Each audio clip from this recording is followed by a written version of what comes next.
টি-20 বিশ্বকাপে এবার বাংলাদেশ অংশগ্রহণ করবে না, তাই বলে ক্রিকেটারদের প্রস্তুতির ঘাটতি রাখতে চায় না বিসিবি। জাতীয় দলের ক্রিকেটাররা যেন ম্যাচ প্র্যাকটিস এবং আর্থিক ক্ষতির মুখে না পড়েন, সেজন্য সরকার থেকেও এসেছে বিশেষ নির্দেশনা। ফাঁকা সময়ে বিসিবির নতুন টুর্নামেন্ট ক্রিকেটারদের জন্য বড় সুযোগ বলে মনে করছেন ব্যাটিং কোচ মোহাম্মদ আশরাফুল।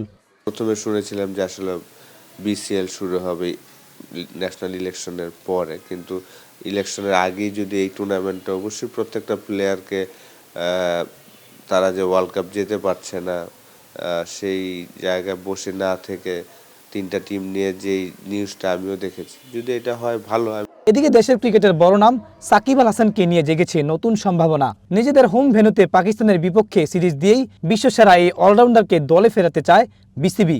সাকিব ফিরলে দলের ভারসাম্য যেমন বাড়বে, তেমনি তরুণদের জন্য তা হবে বড় শক্তি। সব মিলে সাবেক কিংবদন্তির ফেরাকে ইতিবাচক চোখেই দেখছেন আশরাফুল। লাইফে কোনো কিছুর গ্যারান্টি নাই, তাই ইন্স্যুরেন্স করুন সিটি ব্যাংকে, কারণ ইন্স্যুরেন্স করলে সিটিতে সুরক্ষা পাবেন নিশ্চিন্তে। সাকিব 2006-এ তার ডেবু হয়েছে ইন্টারন্যাশনাল ক্রিকেটে, এবং 2009 থেকে প্রায় 11 বছর ওয়ানডে ক্রিকেটে র্যাঙ্কিং 1 নম্বর ছিল।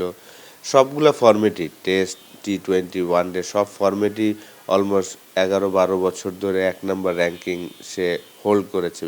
হিউজ একটা অ্যাচিভমেন্ট, বাংলাদেশে একটা প্লেয়ার ওয়ার্ল্ড র্যাঙ্কিংয়ে 1 নম্বর থাকা 1 বছর না 2 বছর না 11-12 বছর করে, এ বিরাট একটা অ্যাচিভমেন্ট আমাদের দেশের জন্য। এবং আমি মনে করি যে তার যেই সমস্যাটা হয়েছে সেইটা সে সমাধান করে আমাদের 12ই ফেব্রুয়ারিতে ইলেকশন, ন্যাশনাল ইলেকশন, ওইটার পরে আমি মনে করি যে তার সব কিছু সমাধান করে সে যদি বাংলাদেশ টিমে আবার ফিরে আসে, আমাদের সবার জন্য ভালো, দেশের জন্য ভালো, টিমের জন্য ভালো। এখন বাংলাদেশ ক্রিকেটে চলছে পেসারদের রাজত্ব। গতির ঝড় তুলছেন পেস বোলাররা। নিয়মিত 140 কিলোমিটার গতিতে বল করা বোলারদের ছড়াছড়ি এখন লাল সবুজের ডেরায়। এমনকি 150 কিলোমিটার গতির নাহিদ রানার মতো বোলারকেও জায়গা পেতে লড়তে হচ্ছে। পেসারদের এই সোনালী যুগকে বাংলাদেশ ক্রিকেটের জন্য বড় সম্পদ মনে করেন আশরাফুল। 7-8 বছর ধরেই আমাদের পেস ইউনিটটা খুব ভালো। এখন আমাদের প্রায় 8-10টা প্লেয়ার আছে যারা 140 প্লাসে বল করতে পারে। অবশ্যই খুব ভালো লাগে যে নাহিদ রানা এখন ওয়ার্ল্ডের 4-5 জন ফাস্টেস্ট বলারের মধ্যে একজন 150-তে রেগুলার বল করে থাকেন। এটা হিউজ একটা অ্যাচিভমেন্ট, আমাদের দেশের একটা ফাস্ট বলার 150-এ বল করে। অ্যাকুরেসিও এখন ডে বাই ডে প্র্যাকটিস করতে করতে তার অ্যাকুরেসিও ভালো হচ্ছে। তো অবশ্যই তাকে যত্ন নেওয়াটা খুব ইম্পর্টেন্ট। 27 সাল পর্যন্ত আমাদের প্রায় 18টা টেস্ট ম্যাচ আছে।